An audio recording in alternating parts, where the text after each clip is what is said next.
what you're looking for, what you want to learn is all here. It's not learning, it's polishing and getting the nuggets from your head. You have to figure out what you want to do within your soul. Why hasn't it been done before? And that one question, I think, inspires me to move. How difficult is it for one to build a business within the premium level? The entrepreneur who is tenacious enough to go through that journey without making any money for the first couple of years, chances are they are going to have a breakthrough. Good evening and welcome to the Late Night Business. My name is Ian Dennis, and today I'm literally quite excited because I have a guest whose history has literally inspired me. I've literally followed his journey from when I was quite young, and his career primarily in the music industry is as long as I've existed. And before I get to let you know who exactly I'm speaking about, I'd like to let you know that we are at the Capital Club, the place you need to be as an entrepreneur. Because at the Capital Club, not only do you have access to various amenities such as the gym, the spa, but you also get access to a network, which is part of the elements that will enable you grow as an entrepreneur. The guest that I have today is Ted Josiah, who has very interesting lives, and we're going to find out how exactly his career has been. Mr. Ted, thanks so much for having come to the show. Thank you very much. Let's drop the mister. There's nothing mister about me. But just to start off, what exactly are you most grateful for today? Life and being alive. That's the most, you get to a point where you thank God that you're awake and you are functioning and you got all your limbs and your brain is at optimum and you can think up a great new idea for the day. So I'm grateful for life, man. Interesting. Yeah. You have a very interesting, or rather you've had a very interesting life, and you still have a very interesting life considering the metamorphosis you've gone through. And what exactly I know you for was as a music producer. Yes. And you've been a music producer for like 30 years. Yes. So I'd like you just to take me back through your early life so that we can actually just get through this particular story quite well. Well, how exactly did you get into music? What exactly inspired you into music? From when I was a child, when I came back from the States, I used to spend a lot of time on my grandpa's farm in Jororoko. Where is that? Jororoko is near Nyahururu. Oh, Jororoko. Yes. Yeah. All right. All Jororoko. Uh-huh. And what would happen is, when you're a child, you're in your early teens, your mind wanders off to creative different things, especially if you're busy cutting dhara for the cows. And I would take a panga and pretend I'm playing guitar, and I would compose these things in my head and stuff. So kona panga. Yeah. I'll make a lot of dad jokes in between. And well, that's good. And I had an auntie who was close to me in age, and she would always be singing, and listening to radio. So I really got inspired to listen to a lot of music. But also my dad, growing up, would take me to the record store when we were in the States. I would get to choose what music I want to listen to and what music we should listen to. So I ended up listening to Bob, Cat Stevens, and a lot of other different genres of music. And one day, when I think I was about 13, 14 there, I thought to myself, I really want to make music, but I don't know how I'm going to go about it. And I went into high school, did fine art, and I was more... So your high school, did it in the United States? No, I did high school in Isili, meaning Isili. Ah, all right. Yeah, tuachane na hizi makizungu kwanza. Topics too. It's for the international audience. Yeah, I went to high school in Kajiado and then moved to Isili High School because of fine arts. And I was more inclined towards fine arts. Going through high school was the era of break dance, and everybody would come with like a boombox radio and do the break dance and stuff. Peer pressure, I was part of that. But also I realized that I had this thing that I would be able to dissect music as I was listening to it. So I wanted to become a music producer from the time I was, in my teens. And I finished high school and started tinkering. Through high school, I had met with people like Guido Kibukosia, who was a group called African, what were they called? Anyway, Guido opened up a studio in Nairobi, him and his wife, Suzanne Kibukosia, who has, I think, since changed her name. And we would go and visit them, listen to what they're doing, get inspiration from them. And I linked up with a pal of mine called Peter Dara. We started our own little gospel group. So you used to be a singer? Yeah, I used to sing and play heart, and I realized we're singing people's covers. Why don't we create our own music? So then I met with people like Jack Odongo, who had a recording studio, and he was doing a lot of commercials at the time. And I just got inspired into that whole culture of I want to do music. So there was no YouTube, there was no university, there was no college, there was no nothing. It was literally, interesting. You learn from people and you pick up little nuggets as you go. And in my early 20s, I was doing a lot of that, just picking up ideas from people and trying to figure out what I want to do. Now, I had a keyboard at home, and I used to spend countless hours, in fact, ungodly hours on my keyboard, teaching myself how to play and how to compose music. By yourself? By myself. Wow. And I would literally wake up, take a shower, have breakfast, sit on the keyboard, and play until nighttime. So you did have 10 dinner, hours and hours.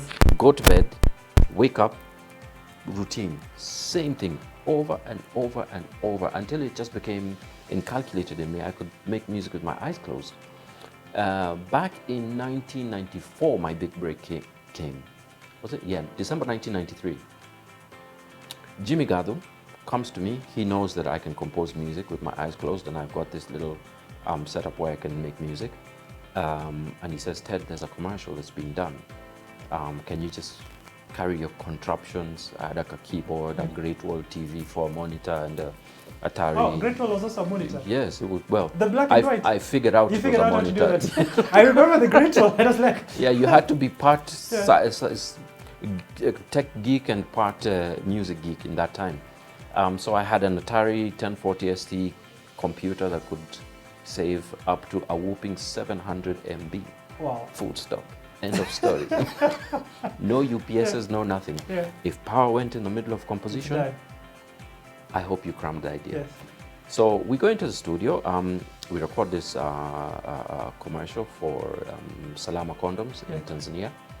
And the guy I'm working with is a studio engineer who's studied at MIT, New York Institute of Technology. And he looks at me and says, outside of America, I've never seen anybody who can do what you're doing. Where did you learn how to do this? Because even I can't do it. I say, well, I've just been mucking about in my bedroom. And he says, no, you have to come and work for us. Oh. So that's how I got my first job at Sync Sound Studios on Mombasa Road. And then I worked on people like Hardstone, people like Shades of Black, people like Kalamashaka, Gidi Gidi Maji Maji.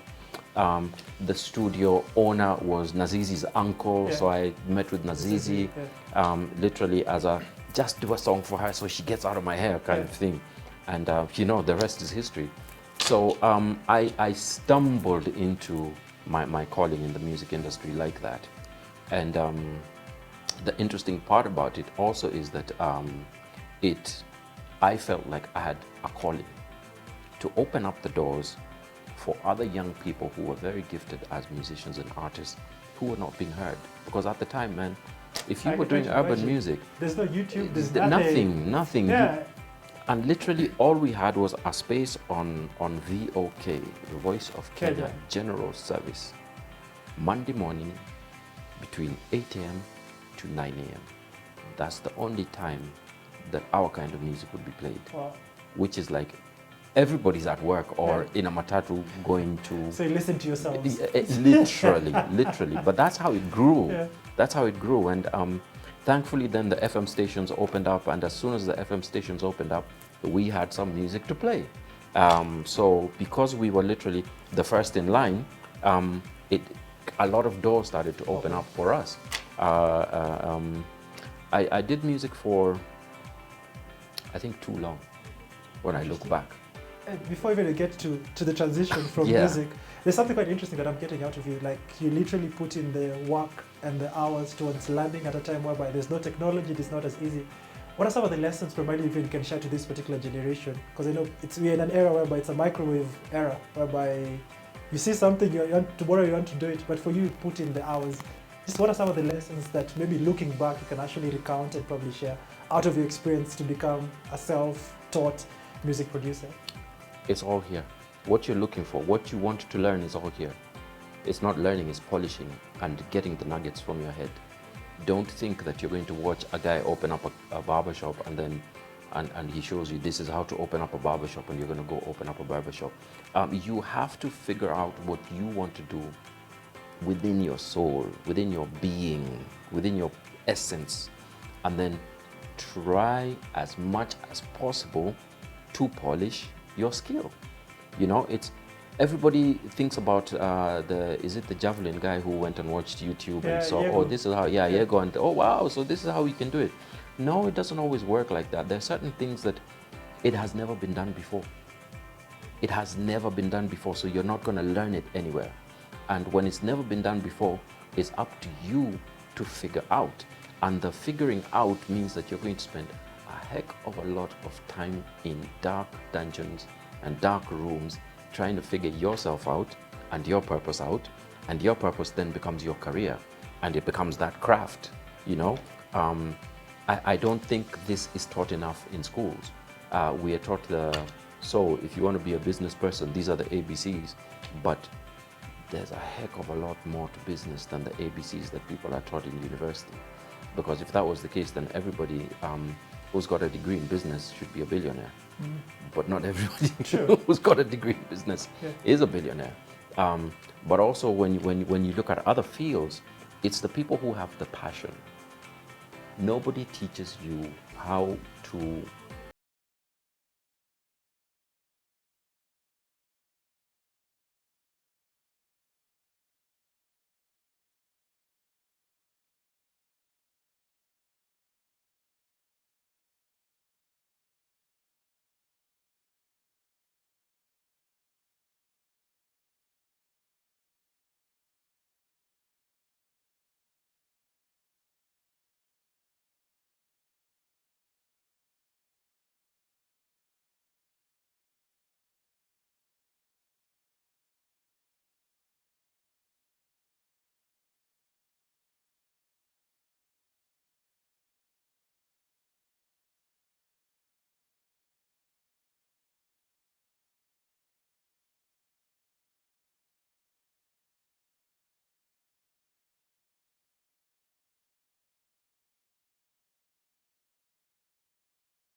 consumed it, and then there's an item you had wanted to buy, you've consumed it, and then there's a friend of yours who's asking you for 300 because they've been kicked out of their house and they've got no food, you've consumed it, and then somebody's calling you on the same phone and telling you have to be a meeting, so there's all of these things happening literally all at the same time on the same frequency, which is consumption of your energy.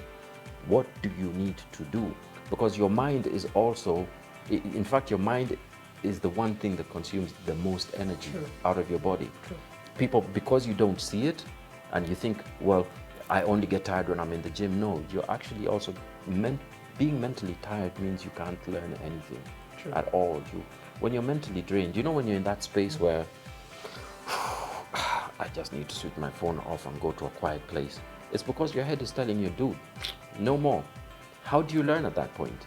And we are all in an era where there's so many diverse energies hitting us all at the same time, to a point where you feel like a zombie.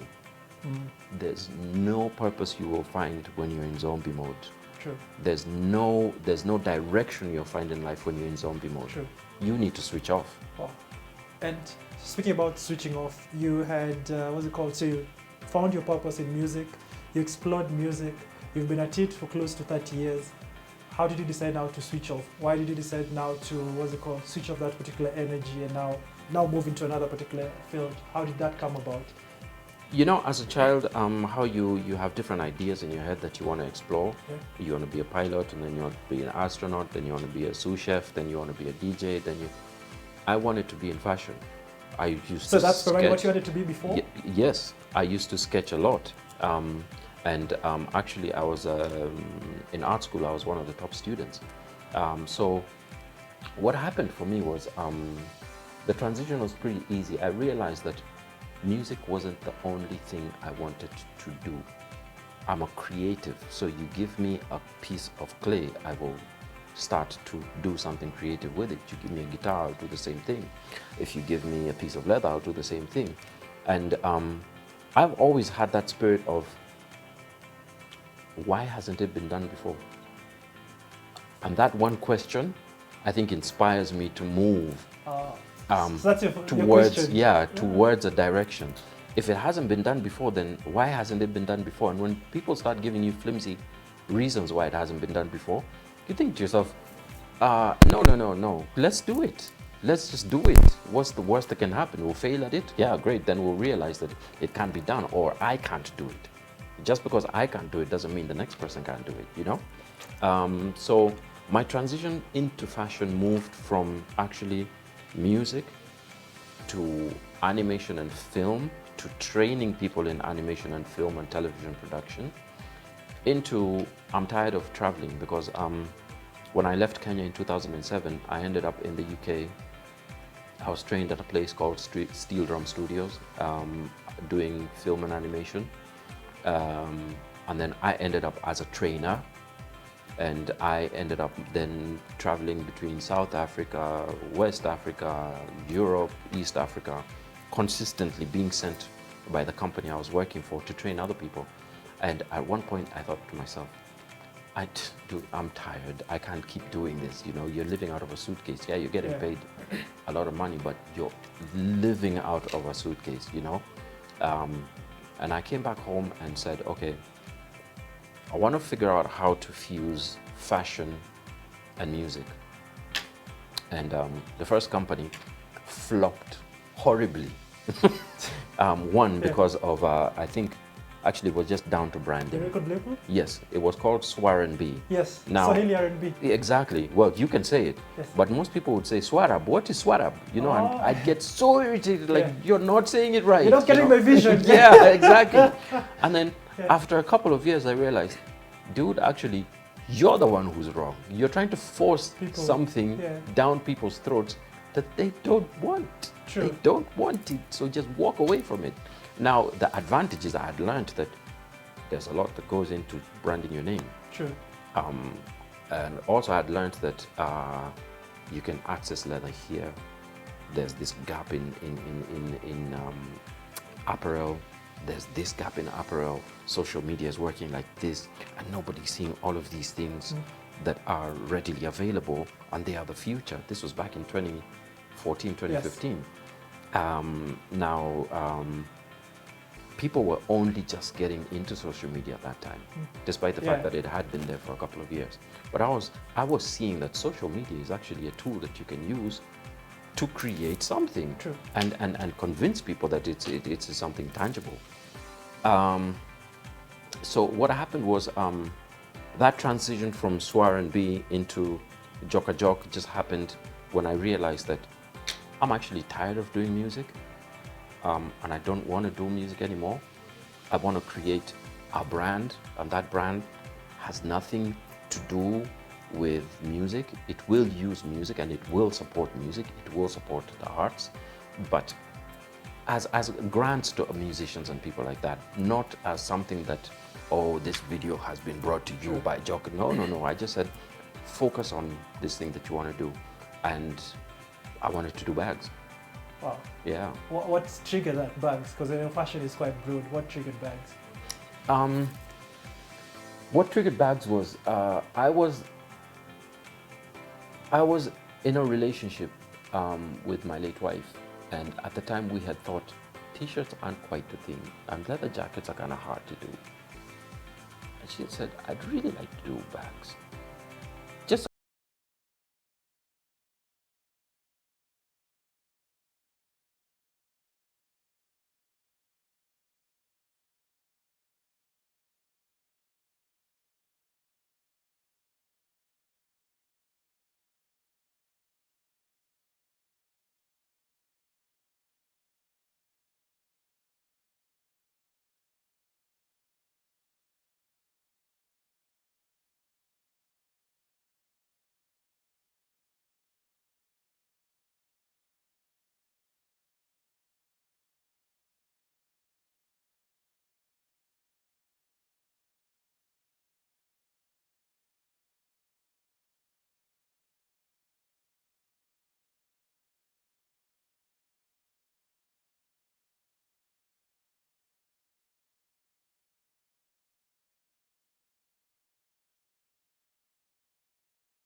to the bag.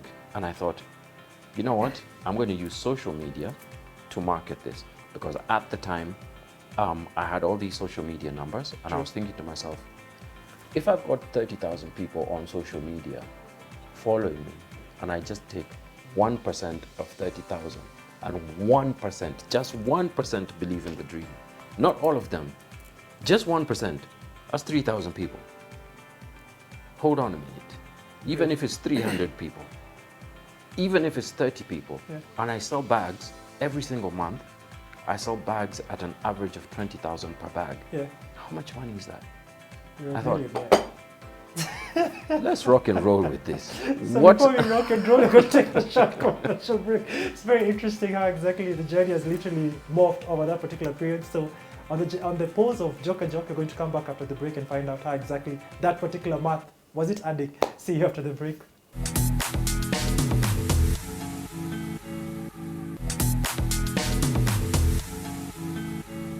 So welcome back to the show. Before we went on the break, so Ted was just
Southern Africa and Europe.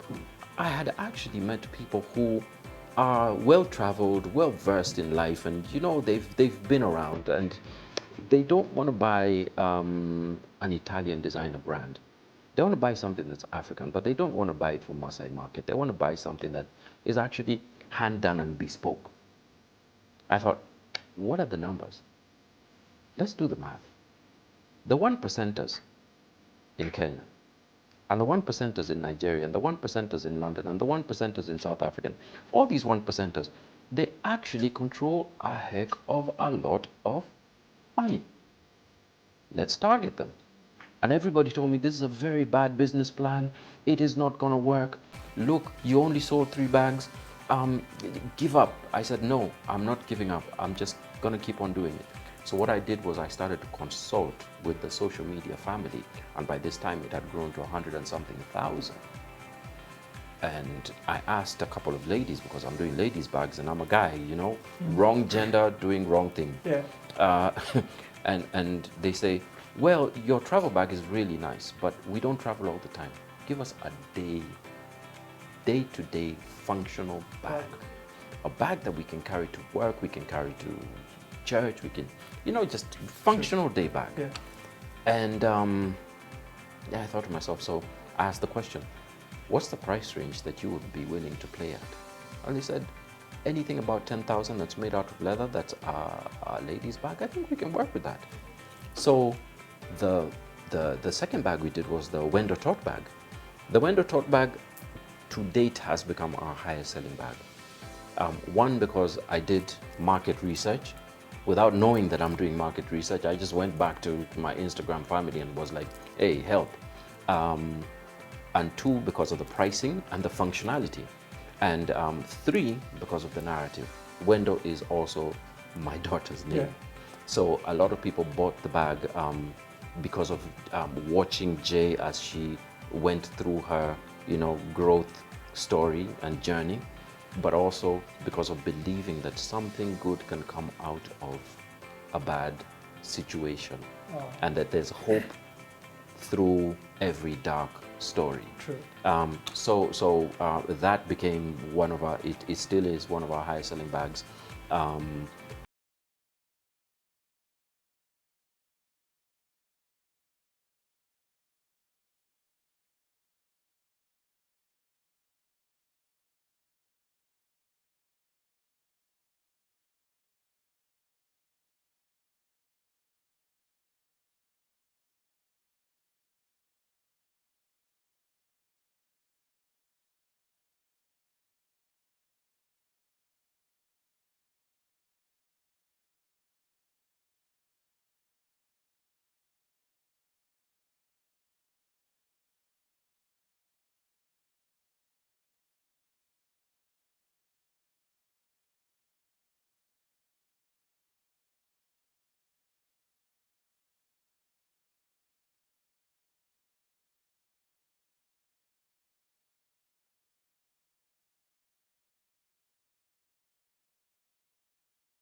It's a joke.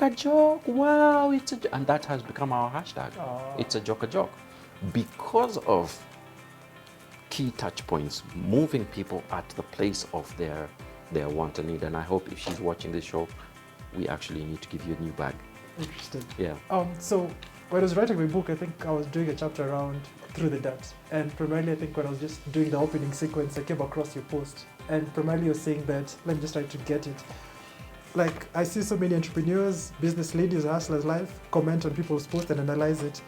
And you say that the first, second, or third year of existence and balling enough, or like the first, second, the initial years in business, when you're balling through those particular years, I'm just trying to make it much shorter, it's a scam. So you started off your business, what's it called? I think in 2017, if I'm not wrong. And it's literally around 5-6 years of existence. Just take me through that, because the whole chapter, I was just basing it about the hard entrepreneurship life that any entrepreneur faces within the first 5 years. How difficult was it going through the dirt for you? Difficult is really, to be honest with you, it's an understatement. People say I started my chicken factory with 1 egg. Yeah. Or chicken farm with 1 egg. The hustler narrative. And they try and gloss up the tough times. Yeah. Let's not gloss it up. Let's keep it real. Has it given you white hair? Yeah, it has a lot. I've not changed my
go through the mud and come out and say, this can be done, because not because you said it, but because they see that this person's actually making these strides to try and make a better life. Now, the first couple of years, how did I survive? Luckily, I had built a house, luckily. And that had become my go-to. So one, I didn't need to pay rent. So there's no rent, all right. Yeah, which is a huge overhead. Yes. And then there was a little servants' quarters that I could use as my leather studio. So I was doing a lot of R&D in the first year and a half. And how are you going about the cash flow? Because I know you'd already quit music. I had quit the media company, but I had saved up from the media company. So I had a bit of savings. It wasn't much. I actually ran through my savings I think in 4 months. I was done with my savings. But then I was busy really trying to figure out how does this thing work. So all I needed to do was make sure that my daughter had diapers, she had food, I would eat her leftovers. Literally, I would eat the leftovers. So they would cook for her, and whatever is left, that's what I'm gonna have. Ah. And I wouldn't really worry about, oh, I need to go out and be seen with the Joneses, balling and clubbing and living this super life, because I was focused on building a brand, bro. I wasn't focused on 2020 clubs. It's very important. Yeah, Yeah. people say, they call it quote unquote networking. Yeah. It's not networking. Let's say the truth, man. You just want to get high, full True. stop, and take a couple of selfies and be seen with a couple of people so that they can rub your ego and you can rub their ego. I wasn't about that life, and I'm still not about that life. If you're building a brand, yes, you do need to network, but you need to network in the relevant places. True. And sometimes those networks are just telephone calls, meetings in Yeah. people's offices, and stuff like that. You can't tell me that you networked in a bar over a bottle of Champagne or yeah. yeah. Tomorrow morning you won't even forget you won't remember what you guys talked about. Sure. That's the honest truth. Yeah. So I was about, let's keep this real. So for you, probably at least you had a house, so you're eating off your daughter's food. Literally, literally. And Literally. how were you? What's it called? How did you make it? So what you said your what's it called, savings ran out after 4 months. So from there, how exactly were you sustaining yourself? How exactly was it? Because the business was not bringing in money. You're still in the R&D stage. Within those 4 months, what had happened was, we had been making a bit of money to be able to get by. So for me, to this present day, when it gets to the point where you can just barely get by, just keep going, because there'll be some spikes. There'll be some spikes.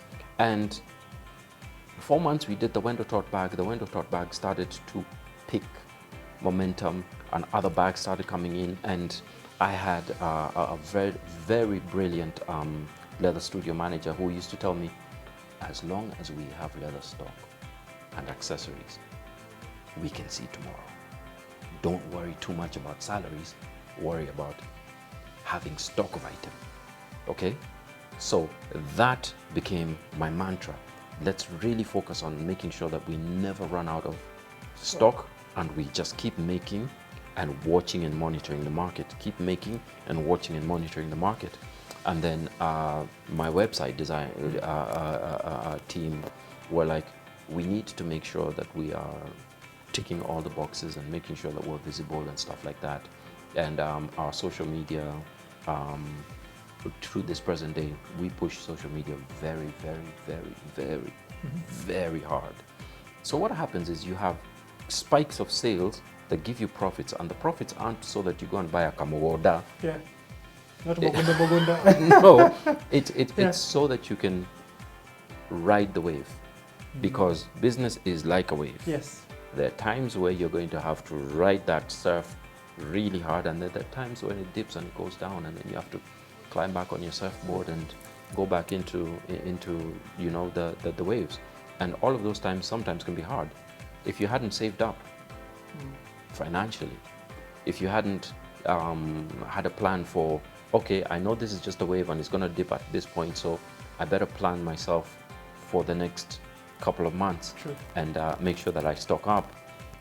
To this present day, that's what we do. We make sure that we stock up based on patterns and seasons and what people want, and also create items not that you want, create items that the audience wants to buy.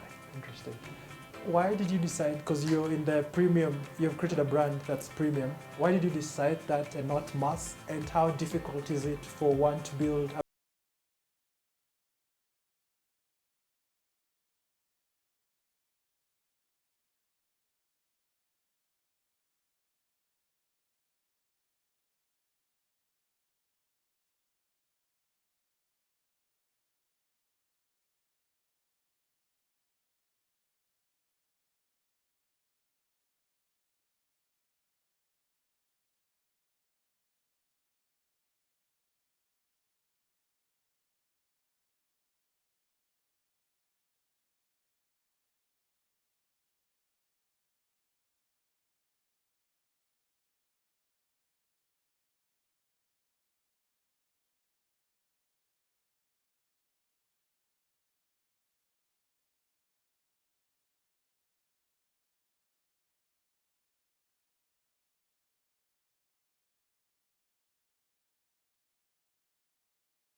Why did we go into that market at the price that we went at? It's very simple. Leather is not cheap. If I wanted to do something for the mass market, it would not be leather. Yeah.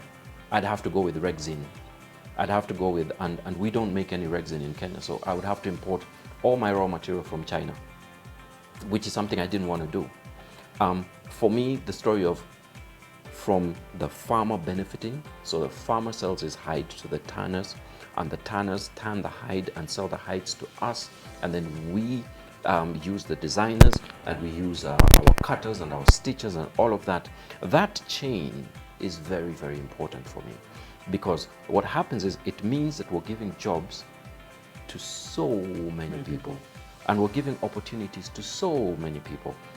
People are behind the brand. People built Joka Jok, and people are supported by that build. So I thought to myself, luxury is also about, I am doing this because I believe that it's giving somebody a purpose in life. Whether it's giving John Omondi from Kibera a purpose to wake up in the morning and go to work, cut that leather, get paid at the end of the month, and not work in a Chinese sweatshop where he's getting paid.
Build brands, even if it's pasta brands.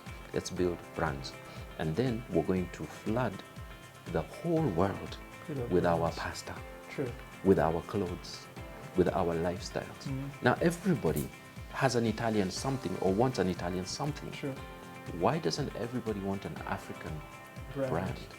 Because we have not thought about the need to create not just in the leather and fashion industry, but also farm to table industry. So value add.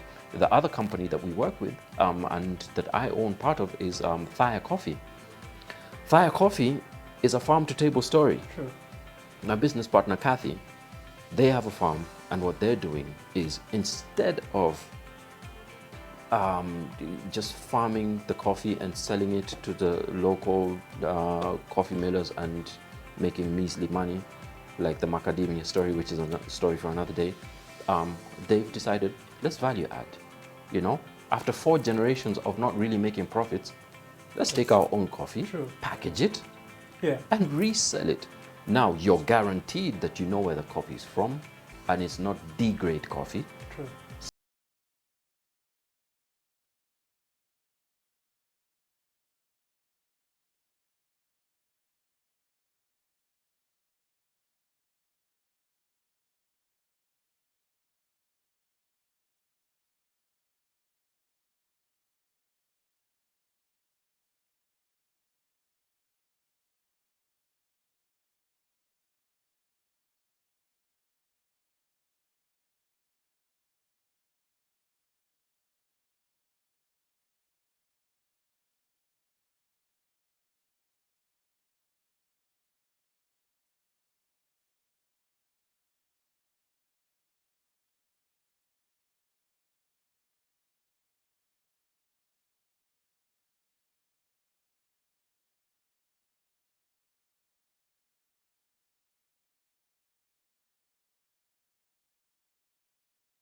Yeah. A lot of business people think, I'm going to start my company and I'm going to be making clay cups and I'll be doing it in my kiln. So I've bought the kiln. It was 500,000 Kenya shillings. Matope ni free, you know. So all I need to do is mix some water, mix some chemical, All in blah your blah blah, hand. and throw it in. Okay, so you're busy making these beautiful cups.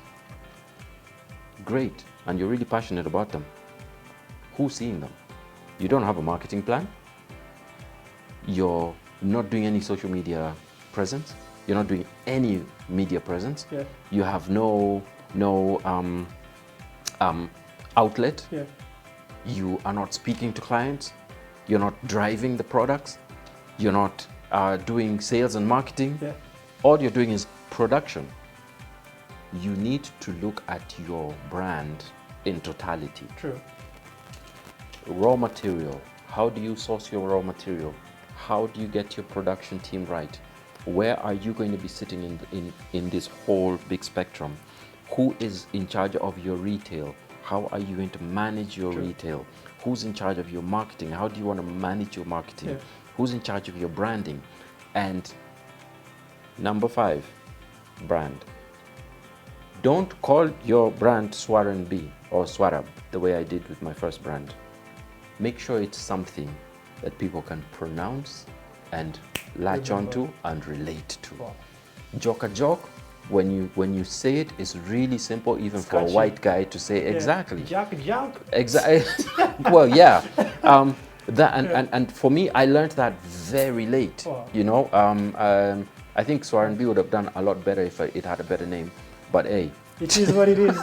My goodness, time is literally not on our side. It's literally. So before we just end the show, in the next 60 seconds, I have around 10 questions. It's a quick fire. Okay. Like just whatever comes to your mind, and we'll do it very fast. Freedom or money? freedom. Do you sleep on the right side or the left side of bed? It doesn't matter. Do you sleep with socks or without socks? No socks ever. And a very interesting question that pops up here: coffee or tea? Coffee all the time. Coffee, tire. Coffee. Music or quiet? Music.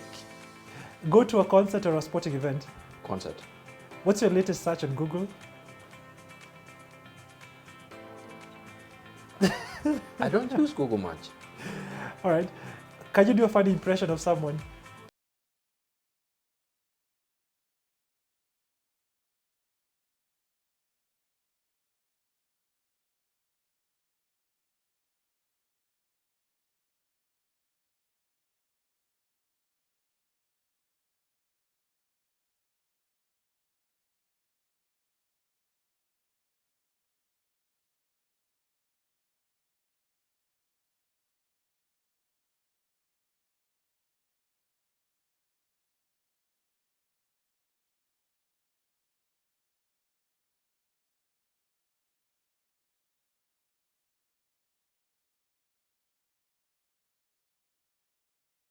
As we just end this show, I'd like to remind you that you are at the Capital Club, the place you need to be as an entrepreneur. And the interesting thing about the Capital Club is just not about events and the forums, the access you can get here, but at the Capital Club, you can have access to so many different amenities. You can come here for the spa.